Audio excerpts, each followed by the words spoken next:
Hello, good morning, everyone. Thank you for joining the Avero Advisors weekly live stream where we talk about all things digital transformation in the public sector. Today, I am joined by the very own Robert Kornovich, and we are going to talk about a topic that is very hot in the market right now. And that is, what is a realistic timeline for any digital transformation project? Lately, and Robert, correct me if I'm wrong, lately during any shortlist presentation or any conversation with a client, I feel like every year they ask us how we can do a readiness assessment in a shorter time frame. And it's like it's the same amount of work, right, for us, but how do we do it quicker? And do we have the resources to do it quicker? So I'm very excited about this topic today. If you are joining us, please let us know where you're joining from in the chat box. We love to hear from you guys, and please keep this interactive. We want to hear what your questions are, what thoughts you have, because this is a platform for us to educate you guys. So excited to be here. Robert, that was a long-winded introduction. Do you have anything to say before we dive right into this? I do. Good morning, everyone. And this is a great topic because it's not actually the technology that's going to be limiting your timeline or dictating your timeline. And we'll dive into this in a little bit. Just to give like a high level taste of where this conversation's going to go, change management is probably your biggest component. And that's probably what is going to be the biggest factor with the client. And in fact, I'll just dive right into that. So, Yeah. when we're brought in early on to take a look at what you have, see if you, ideally, we're brought in at the point where we can look at your existing system and determine can it be re-leveraged or do you need to replace? But either of those have an aspect of change management, but nowhere near the momentous task of change management that comes with implementation. Mm-hmm. So the first couple of phases that we're usually brought in for, whether it's an IT strategic plan, we're just going to do requirements definition, or you have us do selection. There's change management there and there's education, but it's not to a great degree. Those I think we can compress as quickly as the client wants to go. And some clients are, they call us and say, "Hey, contract signed. Let's start today. I'd like to have an RFP on the street in 30 days or Yeah. less." No problem. That can be done. Um, it's later when we start talking about implementation that we have to start taking into consideration not only staff's availability to do an 18-month implementation. Do we need to shrink it to 12 months? I'm working with a client today that 14 months was optimal, not because they wanted to take 14 months to do financials, but because of their busy season with budgeting and financial statements. They had to stagger it that way. But what comes into play in that, again, is the change management aspect. And so when you're doing something over a longer period of time, whether it's a 9 month or 12-month or 15-month implementation, that's a lot of enthusiasm that you have to keep going with your end users and get them involved. We'll go into that in a little more detail, but right now I really think that's the delineation. It used to be takes a while to get through contracting, and then it takes a while to get the stakeholders available, and then it takes a while to get everyone scheduled so you can do discovery. Mm-hmm. Nowadays that can be done quicker, or in a lot of cases with the tools that we have, we can shortcut that by putting together a good set of requirements right up front and then just vetting it with your staff, helping to focus on the type of software that you're looking for in terms of the categories that large ERP, medium-sized ERP, smaller company. We can get to those decisions a heck of a lot quicker now than we could 2 or 3 years ago. Yeah, absolutely. And you made some good points. I do think change management is a key aspect of any implementation, right? But I also think what clients have to realize is the level of involvement that they want from us. That's been a big key determining factor, right? When we price for implementation, sometimes we give three different options, right? Do you want the Cadillac version where we are full PMO and managing the whole thing? Do you want a hybrid, or do you want more of like an IV&V, just complete oversight, right? And so when you guys are thinking about implementation of an ERP software, you need to understand the differences of the levels of the consultancy that's overseeing the project. So what are your thoughts on that, Robert? I think there's a big misconception in the market of, how involved we can be versus, how not involved we can be, and we can just be this oversight partner. So talk a little bit about that. Yeah, so a lot of times clients don't actually know what they're going to need for implementation, and we're we're pretty honest with folks as well. You're not going to know exactly what you're going to need until you've selected and you've done contract negotiation.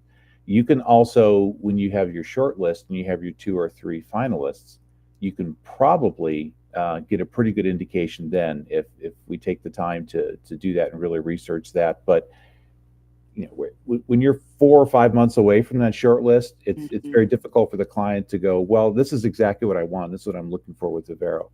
The baseline that they have to have with us is we're the ones taking you through discovery. We're taking you through selection. We're taking you through contract negotiations.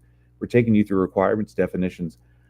I know what you need. I spent time with you as a client, so when we start going into implementation, it's a lot easier for us to marry our experience with our understanding with a client and hold the software vendors accountable, which is Hmm. the shortcut to what a lot of this is. It's you're going to spend a lot of money with a software company, much more than you're going to spend with us, That's right. on a system that has a lot of liability, that has a lot of political capital implications, has a lot of legacy implications for a lot of people. And you're placing a majority of the risk with this software vendor and this implementer. Um, Someone has to be there to keep them on track every day to go, oh, okay, they want to tell us that you're going to need more money in this particular area because you need to delay go live by a month. That may be true, but I need them to prove to me where their cost suddenly means $300,000 just to delay go live for a month. And the software vendors, again, I beat up on software vendors quite a bit, but again, their path is of least resistance. They just want to get their resources on the project, churn and burn, get it implemented, and then move on to the next client. That's how they make their money. Hmm. So delays, they like to automatically talk about costs, which is not an unreasonable thing to do, but it needs to be a fair cost, and it can't just be, throw a number out there like $300,000 just to delay a go live. And again, Right. I always go back to shared fate. I like sharing the fate of my clients. That's I'm right. there to make the client successful. If the client's not successful, then Avero is not successful, and it doesn't matter. So then I have to be truly invested in their particular fate. Software companies don't necessarily share that same fate as well. They're concerned with protecting their liability and their Mhm. financial situation, which again is a normal part of being business. But in our case specifically, I'm there to be your advocate. I'm there to make sure that what you're paying for gets delivered properly, that there are no surprises, and that you come out with the goal you were looking for from the very beginning. I don't want to retire from this organization until I leave it in much better shape than it was on this existing system. Things like that.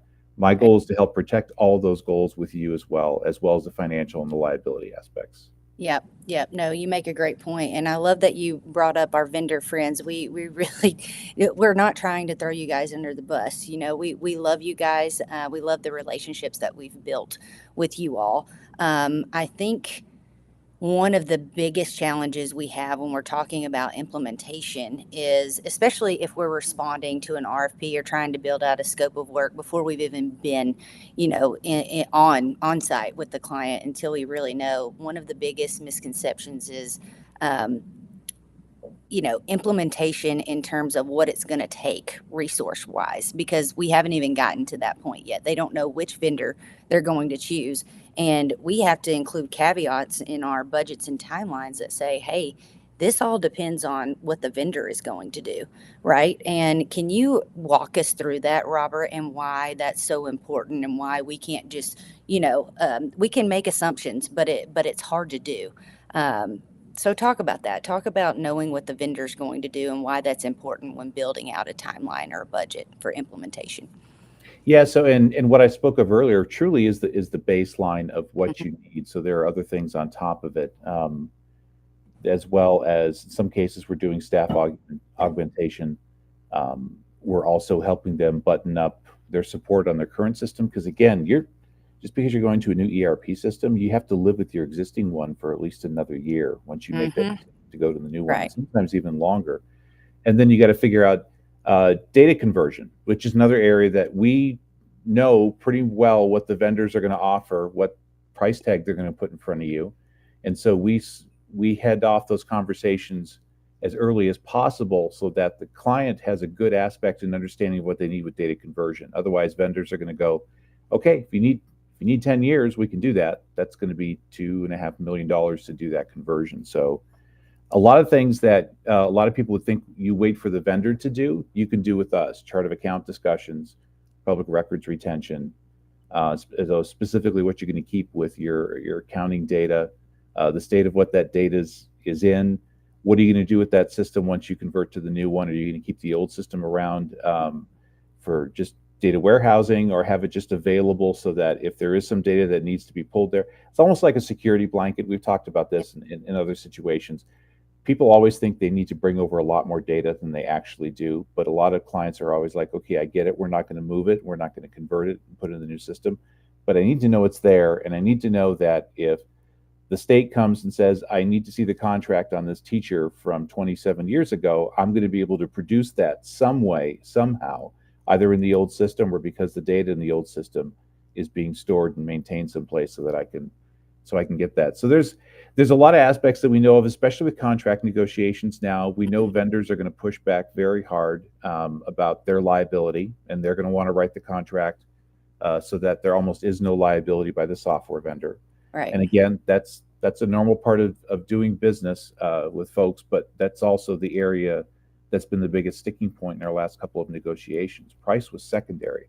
The fact that the software vendor and the implementer they were working with, the one they had selected, seemed to be going, you know what, at the end of the day, I'm just going to delineate your liability from mine, and I'm going to make sure I'm protected.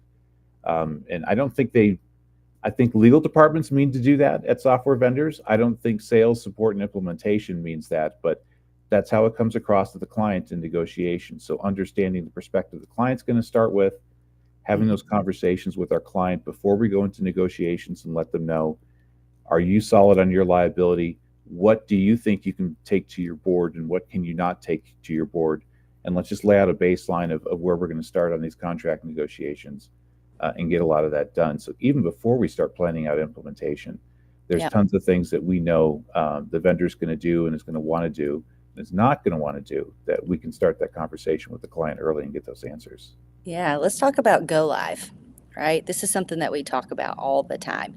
You know, a lot of times our vendors like to set a go live date, and we encourage our clients to think from a holistic view and say, hey, what does go live mean to you and your organization? Does it mean that, you know, all the lights turn on and you know you have a power on for your solution, or does it mean that, you know, you're running checks in the new system, you're onboarding in the new system? You know, what does go live mean to you, and not letting your vendor determine what that means for you. So can you talk a little bit about go live dates, Robert, and how that might affect your timeline? Oh yeah, so there's always that balance between go live has to be pretty well nailed down, because again, in these larger organizations, there are periods of time where HR is not going to be available, especially if they're an entity that does hiring seasonally or at certain times of the Right. year. They're going to need to be able to dedicate a lot of time for that 2, 3, 6 weeks, 8 weeks, even position control and building out the budgeting that you have to do to get approved, so then you can go out to the hiring season, your next hiring season, and hire. These are all day ranges that there's a compromise that has to be made. Either it's the client saying, no way you can have my staff for these 3 weeks. Or it's going to be the software vendor going, if we are going to be able to make it to UAT at this particular point, so the go live isn't threatened, I am going to need some of your staff time, but let me tell you what I'm going to need, and let's see if we can make that work out.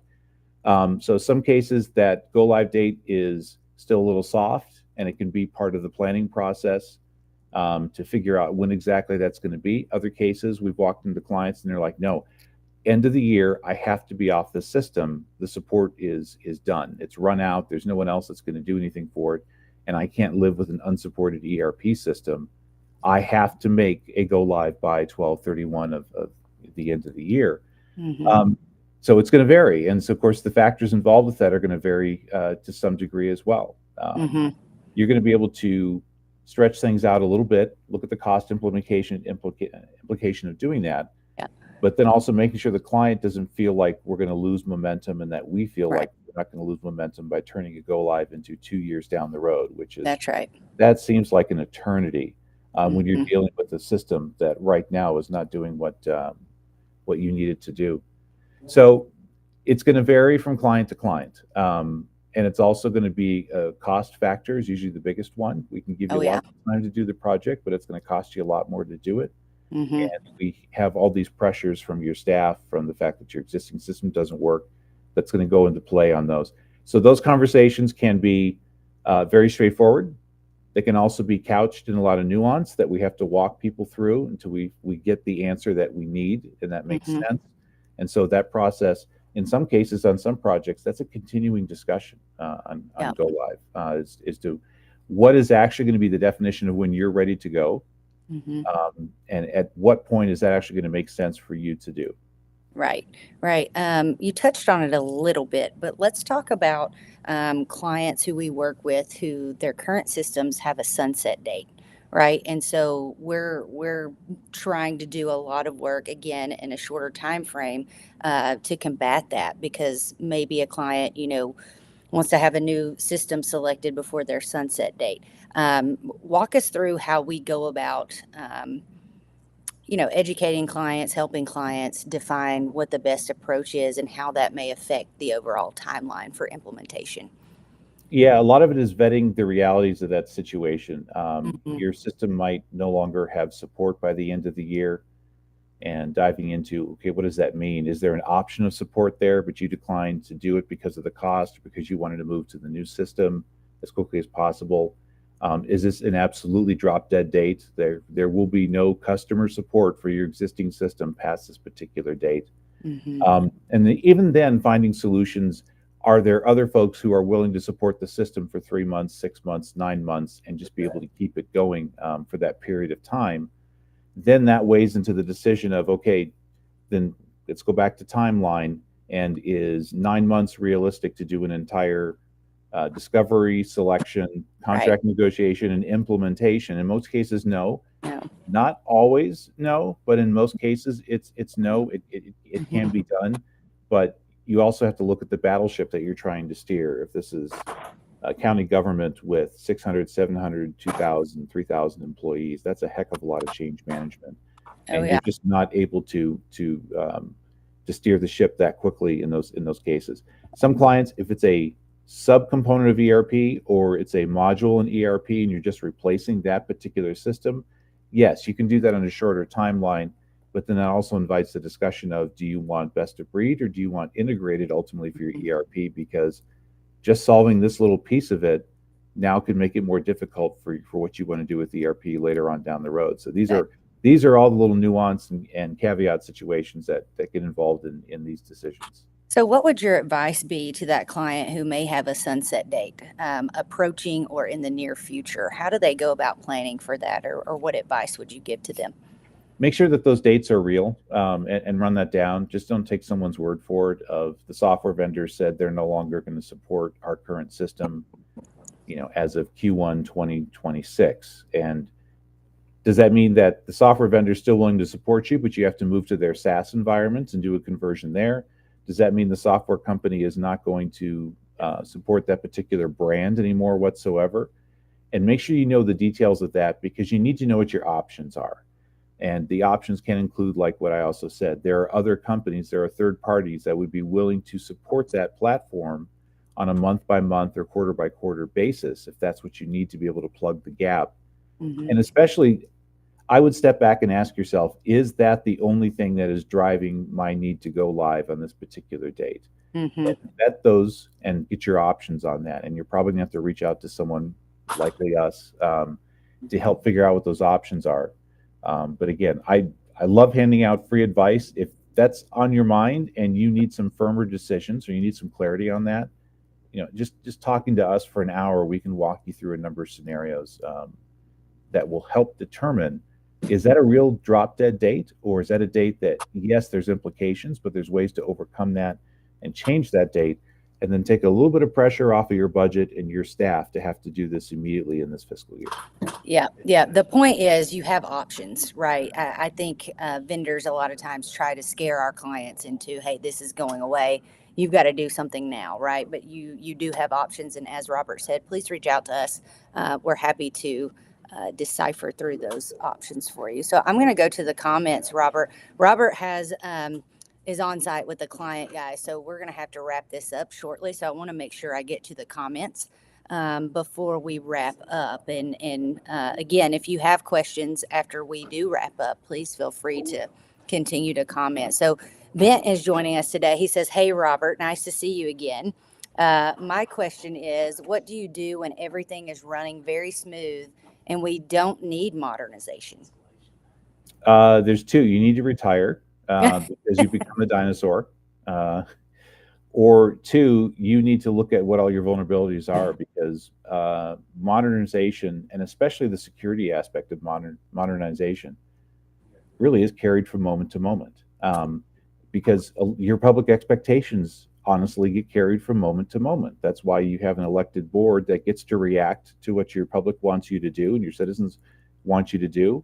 They're the ones who are able to take this topic that a week ago no one even knew was going to be the leading topic at this public meeting, and they're able to go, you know what, we're going to address this. We're going to address this first and foremost during this meeting, and we're really going to vet this with the public who's here to find out more about this or be able to speak. So when you start to think, oh, good, we spent some money, we got some really interesting stuff, we got it all turned on, it looks really cool, I'm done here.